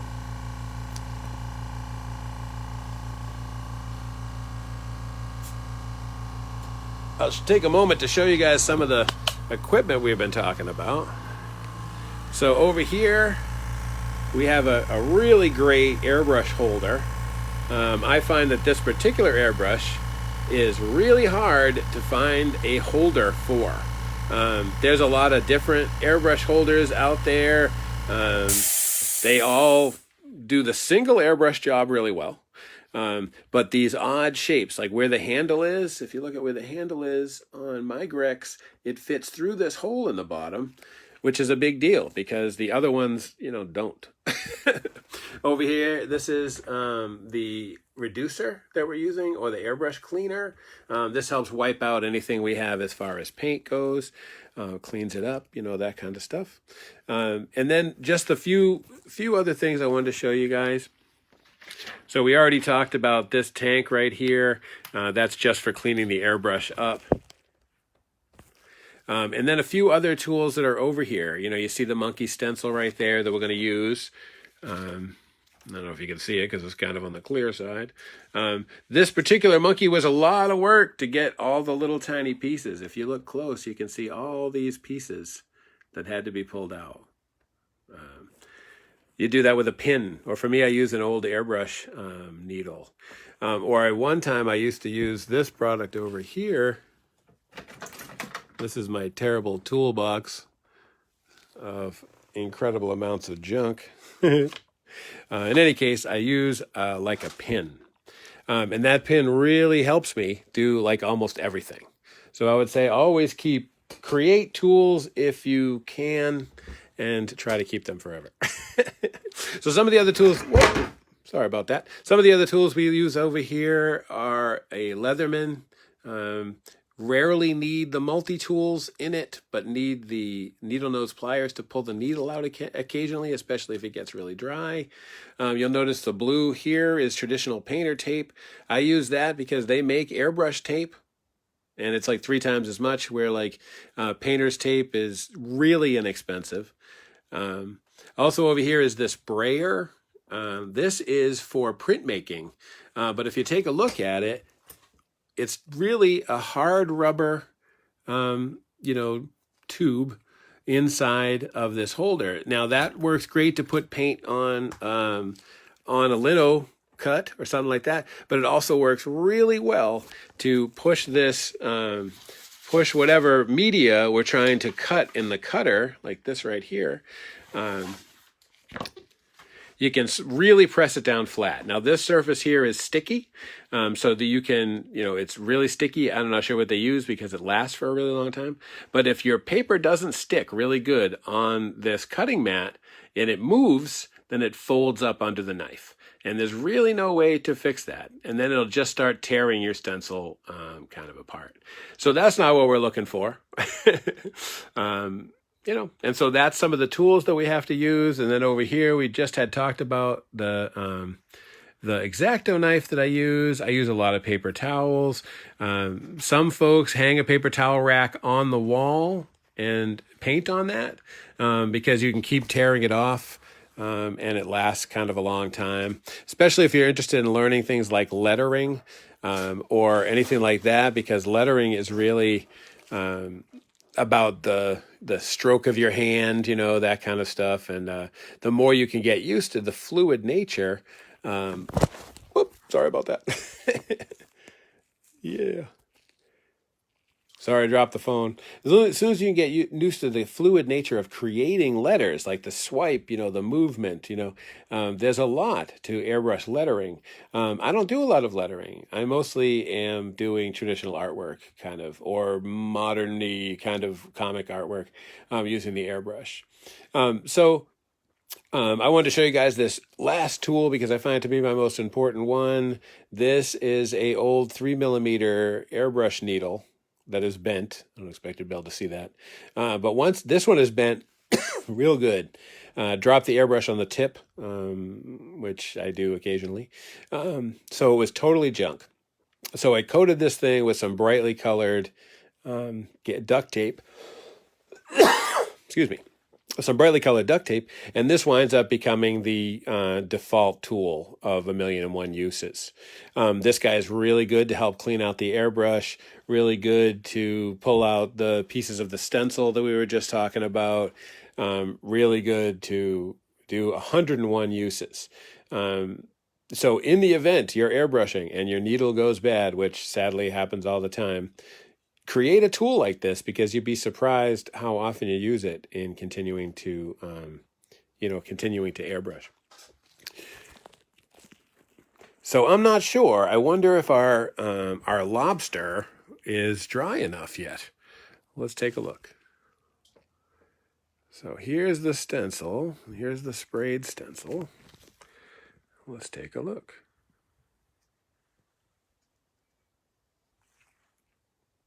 Not too bad, but over here was where it was kind of wet, like through here.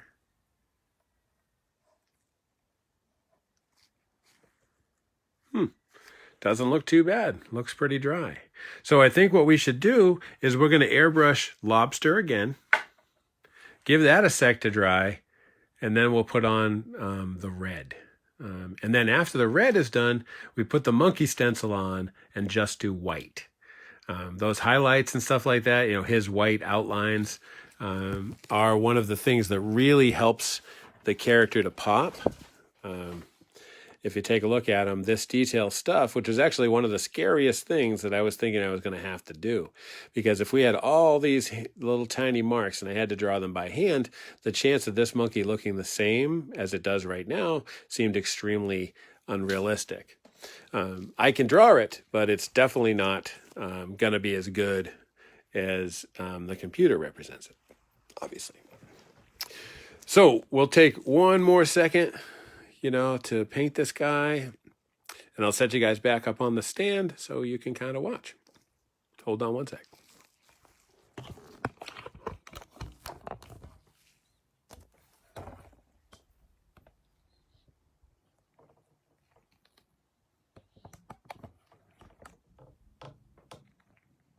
All right, you guys see that okay? Maybe look down on it a little bit more. Hey!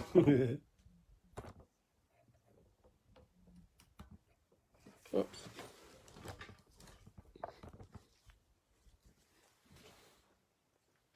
That looks pretty good, right? All right. So we're going to use the same airbrush because we're using the same color. Another thing that's fun with the airbrush is making sure your air hose isn't underneath your chair. Still got some paint in there, so that's not bad. That'll help us. This time we're going to put a little more so that we don't run out. That's about how much I got in there. I like to kind of put the cap on whenever I can because that way I don't spill it,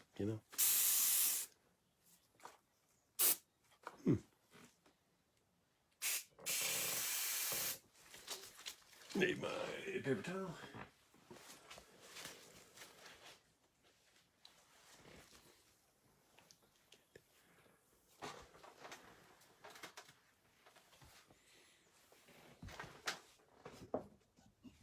Gonna have to just give me 1 second.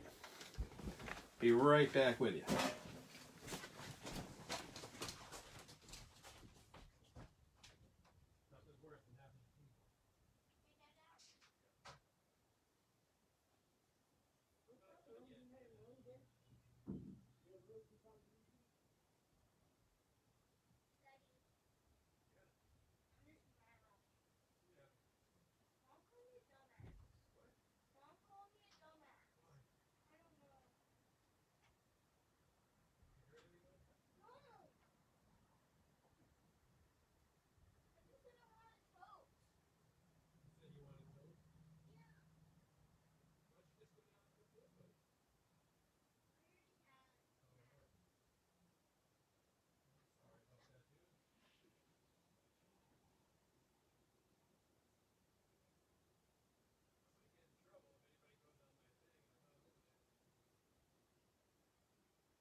Sorry, guys.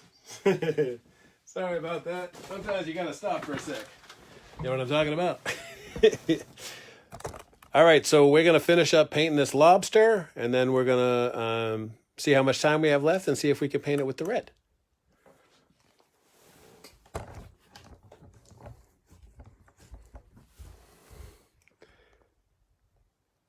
Guys, see that okay? All right.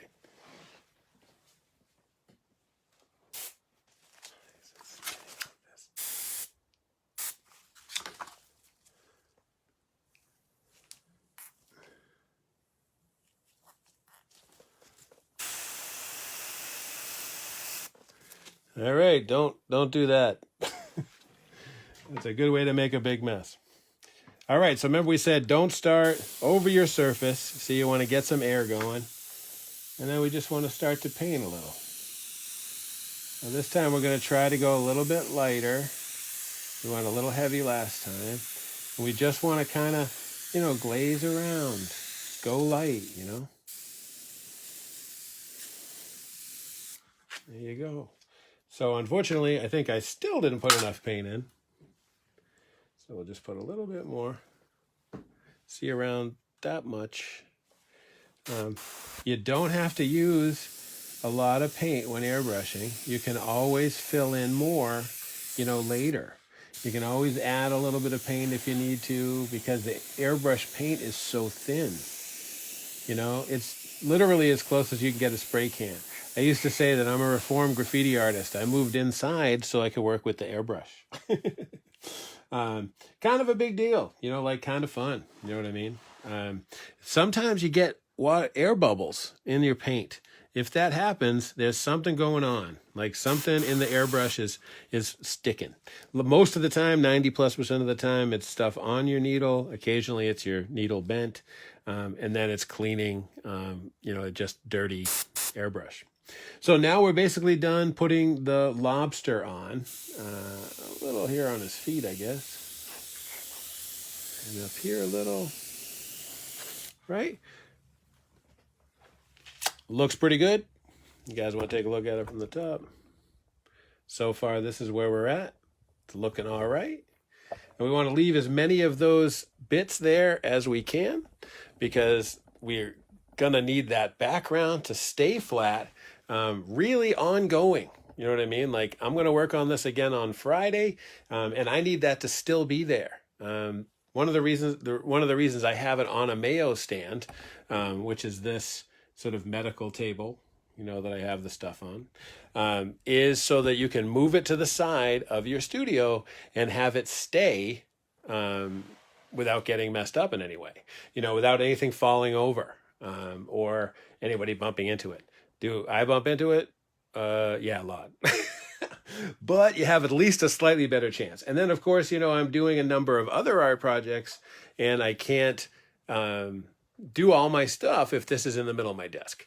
I'm doing kind of new stuff all the time. We're trying to create programming that we can work with virtually. And I realize a lot of folks don't have an airbrush. And this time right now is probably a little bit unrealistic to think you could get one, especially without being able to see one. But you know what? I would love for folks to think about it. So we can't do anything else with this piece because we have to let it dry. We don't have a huge amount of time left. We have, about 12 minutes. So what I figured I would do is I'm going to show you guys a couple of different airbrush models that you might be interested in. I don't sell these, and I was not sponsored on this video. But sometimes I felt like the first time I saw an airbrush that I thought was really cool, I got more into it. We mentioned the Master, that Harbor Freight. No, that's not a high quality airbrush at all. The two big companies are Iwata, that I've mentioned, and Pache. Grex is a relatively newcomer to the airbrush world. Some of the other airbrushes that I am working with. Oh, sorry about that. Are right here, and I would like to show you a couple of them. So this guy right here is an Iwata product. This is an extremely inexpensive airbrush designed for beginners that want to get used to a high quality airbrush at an affordable price. So Iwata makes this. Now, one of the things about Iwata that makes them awesome is that they're built in Japan, where they really take engineering on such a thing kind of really seriously. So all of the products in Iwata are high quality. The needles are super dense, so they don't bend quite that easy. All of the equipment in here and stuff is coated. All the equipment in this area is coated in chrome, which makes it a little bit harder for the paint to stick on it, makes it slightly easier for us to clean. This is a great thing about Iwata. This particular airbrush is not something that Iwata should be proud of, really. This is kind of a crappy airbrush in that this is Iwata designing an extremely low quality airbrush and then sending it to China to be assembled and built. One of the big problems it has right off the bat is that it actually isn't chromed inside. And if you look around here, you can see that there's actually rust coming in, splitting through the chrome clear coat that they have over this thing. Not that great. Needles are pretty thin. Assembly is straightforward and simple. That was something I wanted to show you at the beginning of our video, but I forgot. So the needle is the most important part of the airbrush. And then this right here is the needle bolt, which holds the needle into place. This guy right here is the tensioner, which has a spring on it. That's how your trigger works. You want to be careful about articulating the trigger without the needle, because in this particular model, the needle is held in by the needle. The trigger is held in by the needle. When you're putting the needle back in, it's pretty obvious how far in you have to go, because you'll be able to see, I don't know if you can see that, see the needle sticking out. Right? Now there's a little tiny needle cap in there. So what you don't want to do is split it, right? And you'll notice if you don't touch it, tighten this, you're just moving your spring, right? And there you go. And you notice that we're freeing up our trigger a lot, right? Now it's also double action, down for air, back for paint. You know, I'm bad mouthing it and I'm sorry about that, but the airbrush itself, I've seen at Michael's for around $50. Especially if you go and grab one of those Michael's coupons. You can probably get this airbrush right here for $50. I would go a little bit quick because Michael seems to not be carrying airbrush stuff anymore. In fact, Michael's has stopped carrying anything that I'm interested in anymore. My Michael's actually has cut down on buying paper. So, you know, who knows? The problem is that they're really centrally located and there's a lot of them. In my state, I don't know where all you guys are from. I imagine the kids I'm talking to are in my state of Massachusetts. But if not, I hope you have a better deal, because here we have a lot of Michaels and 2 Dick Blick. Dick Blick is a really is a great art supply store. They have, you know, full service. They have everything. But the problem was they came in and bought all the independent art stores. And I don't know about you guys, but like a comic shop, I like to go through art stores and find something I didn't know existed, or pick up something new because it was there, or the idea that stuff sits on a shelf long enough that people who run art stores sometimes can give you a discount. I was at a great paint store, one of the very few independent paint stores in Massachusetts. In fact, I have only know of 2, which is C.C. Lowell in Worcester and Playtime in Arlington. I was at Playtime, and I do all of my collage work here on hard surface gesso boards. And they're not super expensive, but they're relatively expensive. And the ones I was using were Dick Blick products specifically, so you can only get them from Dick Blick. So I happened to be at Playtime, and people had looked at gesso boards and then pushed them back in. And when they pushed them back in, the ceramic surface, the ceramic and gesso mixed together, because that's what the boards have on them, cracked, hitting the wall. So when they pulled them out, there was a whole bunch that were kind of trash, which is really relevant if you're a painter. But if you're not a painter, you're a collage artist, you cover the entire surface in new stuff. So it doesn't matter that it's cracked. So I was able to get all those surfaces for a dramatically less price because I was in a shop that, you know, had them and was a mom and pop type operation. So if anybody's in the town of Arlington looking for art supplies, please go to Playtime. I do not have their address. They didn't ask me to say that, but I love them and I think they're really, really great. Same is true with C.C. Lowell in Worcester. C.C. Lowell is a really great store. It's on Pleasant Street in Worcester. I don't know of any other art supply stores that are in the Worcester area. One great thing, C.C. Lowell is kind of small, so you're not going to find something necessarily you haven't seen. But what they have that's really cool is they have what's called the Una Pascha refrigerator. This is a giant display unit for Una Pascha markers. We will talk about Una Pascha a little bit more in the marker demo, but they have a huge supply of them. So that basically means they have every different Unapasca marker. Unapasca doesn't make as many colors as I think they should, but they make quite a few, and their products are really high quality. This marker I showed you guys earlier, right here, is a marker that I had never seen before. It's a really, significant paint marker as far as amount of paint in it, but it's really short. You know what I mean? So fits in your pocket, or fits in different marker cases and goes larger. These are like about 4. This one's an 8mm nib on it, so you can work much larger. Personally, I don't do a ton of larger work, but that particular marker will be working with me when I do the surfboard. So I think that was most of what I had for you guys for today. We are going to be doing this same thing 2 days a week, Wednesday and Fridays. The next one will be finishing our airbrush project and moving on to the next one, which is basically the first of the finished decks. Between now and Friday, I'm going to cut a few smaller stencils so that we can do a slightly different layout on 2 boards. We're going to see if we have enough time to get through finishing this one and setting up the next one on the 2 hours we have on Friday. If that doesn't work out, I'll probably finish it up off camera. We'll go as far as we can, finish it up off camera, and kind of go from there. Oh yeah, before I forget, I wanted to show you one other airbrush. So like I said, that one's sort of a bottom end Iwata product. The ones I've been using are the Grex. And then the other company I mentioned is Pache. Now, if you look at this airbrush, this is called the Talon. This looks like an awesomely cool airbrush. It's got this opening here for articulating your needle, so you don't have to take the back off. This same tensioner, double action, the same as I said. It's got this crown cap on the front, which is actually a little bit better because it has not 2 but 3 cutouts. The needle cap and stuff is all like, significant, like large, pretty good size.